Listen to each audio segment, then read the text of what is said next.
বিন্দুমাত্র হলো যদি তারা মানুষ হয়ে থাকে তাদের অবশ্যই অনুশোচনা আসবে বলে আমরা মনে করি। এজন্য আজকে সবাই খুব খুব উৎফুল্লের সাথে অংশগ্রহণ করছে। আমিও ব্যক্তিগতভাবে 3বার অংশগ্রহণ করছি এবং 2বার সাফল্য লাভ করে আমি 2টা মজা জিতেছি। আজকে আপনারা জানেন যে ছাত্রলীগের ৭৪তম প্রতিষ্ঠাবার্ষিকী আজকে, যে আজকে একটা কলঙ্কময় একটা দিন। যে গত 16 বছর বলেন যখন খুনি হাসিনা ক্ষমতায় ছিল তখন থেকে যে আপনার ঢাকা বিশ্ববিদ্যালয়ের ক্যাম্পাসে গণরুম, গেস্ট রুম বলে যেই সব তাদের যে অত্যাচারের একটা সিস্টেম ছিল, এই সিস্টেমগুলো মানে যদি কোনোভাবে খুনি হাসিনা থাকতো এভাবেও জারি থাকতো। তো খুনি হাসিনা যেহেতু পালিয়ে গেছে, তারপরও তাদের দোসররা এখনও আছে, বিভিন্নভাবে পলাতক আছে, কেউ দিল্লিতে, কেউ ইন্ডিয়ায় পালিয়ে গেছে এবং কেউ দেশে আছে, এখানে আশেপাশে আছে। তো তারা যে আওয়ামী লীগের যে প্রোপাগান্ডা সেল, বিশেষ করে বাংলাদেশ আওয়ামী লীগের যে ফেসবুক পেজ আছে, গতকালকে রাত্রেবেলা দেখলাম যে নিষিদ্ধ সংগঠন ছাত্রলীগের যেই সভাপতি আছে সাদ্দাম, আমরা আদু ভাই নামে যাকে চিনি, সে বলেছে যে আজকের এই ছাত্রলীগের এই ৭৪তম প্রতিষ্ঠাবার্ষিকী উপলক্ষে যে তারা রাজপথে থাকবে।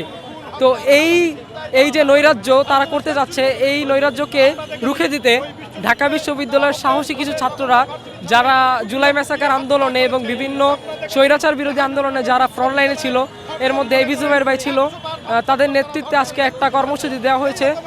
তারা তো পালিয়ে গেছে, তাদের বিরুদ্ধে অনেক মামলা আছে, তাদেরকে তো আর কেউ ধরতে পারছে না। যাদেরকে ধরা হচ্ছে তাদেরকে আইনিভাবে শাস্তি দেওয়া হবে ইনশাল্লাহ। সরকার এটা চেষ্টা চালাচ্ছে। এছাড়া যারা পালিয়ে আছে তাদের তো আমরা শাস্তি দিতে পারছি না। তো তাদের যে নিকৃষ্টতম একটা যে কাজগুলো, এগুলো দেখানোর জন্য তারা কিন্তু অনলাইনে আছে, এগুলো দেখানোর জন্য মূলত আমরা জুতা নিক্ষেপ কর্মসূচিতে অংশগ্রহণ করছি। যে যখন তারা এগুলো দেখবে যে আমাদেরকে সাধারণ ছাত্র জনতা খুব উৎফুল্লর সাথে আমাদেরকে যখন জুতা নিক্ষেপ করছে, আমরা নিশ্চয়ই কোনো দোষ করছি। তাদের বিন্দুমাত্র হলো যদি তারা মানুষ হয়ে থাকে তাদের অবশ্যই অনুশোচনা আসবে বলে আমরা মনে করি। এজন্য আজকে সবাই খুব খুব উৎফুল্লের সাথে অংশগ্রহণ করছে। আমিও ব্যক্তিগতভাবে 3বার অংশগ্রহণ করছি এবং 2বার সাফল্য লাভ করে আমি 2টা মজা জিতেছি। আমার অনুভূতি খুব ভালো। আমি মনে করি যে প্রত্যেকটা জেলায় জেলায়, প্রত্যেকটা পাড়ায় মহল্লায় এই সকল কর্মসূচি দেওয়া দরকার। যে তাদেরকে তো কোনোভাবে আইনিভাবে কোনো শাস্তির আওতায় আনা হচ্ছে না। আমরা দেখছি তাদেরকে আইনিভাবে আইনি প্রক্রিয়া শাস্তিতে দেওয়ার জন্য মানে প্রশাসন সন্দেহমূলক একটা ভূমিকা পালন করছে, তাদেরকে গ্রেপ্তার করছে না।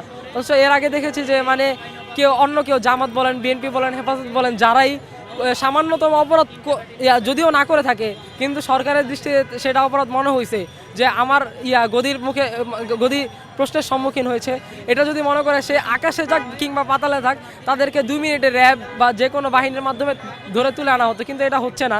তো আমরা এর প্রতিবাদেই মূলত সর্বনিকৃষ্ট যেই কর্মসূচি আছে এই কর্মসূচিটা আমরা দিয়েছি।